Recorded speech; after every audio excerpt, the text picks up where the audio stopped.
Okay, so my cell is paramecium. Okay, and if you have light paper, you want to make sure that you use a dark color. If you have a dark color paper, you want to make sure you use a light color. At the side, you're going to write your key, and you're going to list the organelles. I've written my organelles here as under the key. You want to leave space because at the side you are going to be listing what are their functions or the importance of them. So right now I'm going to be sketching what my cell pretty much looks like. Okay, so the next step is you're going to use a few pieces to sculpt your cell. Now, it really doesn't matter what you use. You're just going to use these to represent your organelles. So what you're going to do, for example,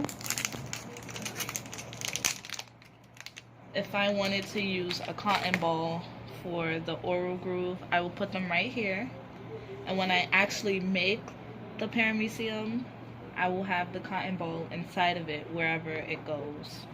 And again, this is a rough draft. This is not my final piece, but you should make your cell as big as possible to where it covers the paper in order for it to be visible. For example, I have this one, so it should be about this big. Even if your cell is not shaped like this, it should take up the entire center of the paper. And you gotta push it in. Oh crap, it's not even working. And then the glue is gonna start coming out of it. Okay, and then for this part of the activity, you have to make sure, oh, don't touch the tip of the glue gun because it's very hot. You're not gonna wanna touch it.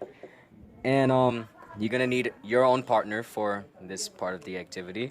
Make sure there aren't any gaps within the strand, so you'll be able to glue it right onto the outline of for your preview of the model, like a blueprint, kind of.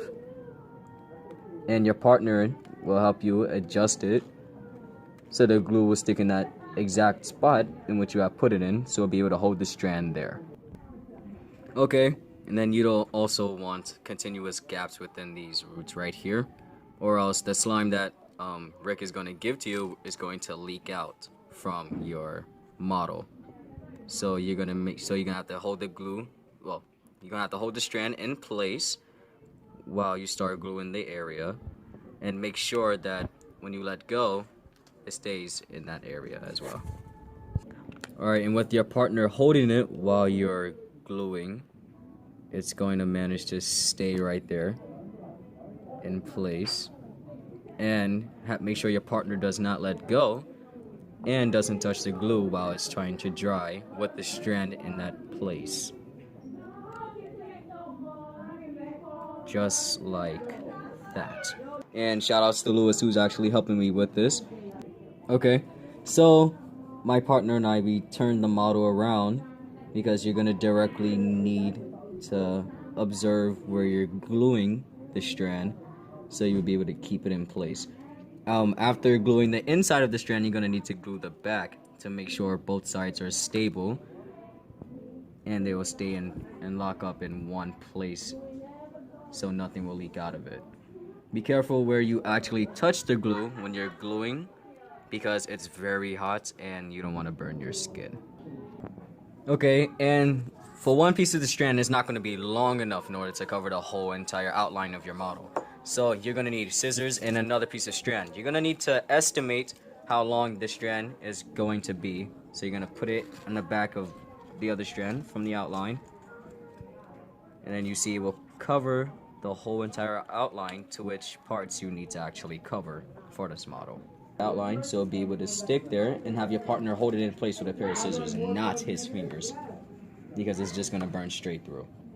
And he's going to hold it there until it actually dries up, which would take, what, 10 seconds, 20 seconds, minimum, maximum. And so my partner and I already switched it around, so we'll be able to glue up the inside of the strand. Now I'm going to switch this around again, so we'll be able to show you guys and demonstrate that you need to have this exactly on the edge of where you have the glue at, so it'll be able to stick there, so it will be exactly a perfect 90-degree angle on the outline of your model. Alright, put glue onto the strand and not the bottom of it, because then it won't stick to this part of the model.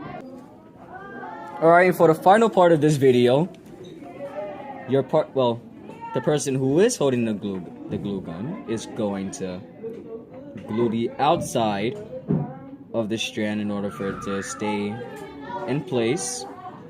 And also, to refresh from the first part of the video, you're gonna need to go back on your model and make sure that you have glued every strand to the line so it'll be able to stay in place, and make sure you didn't make any miscorrections with it.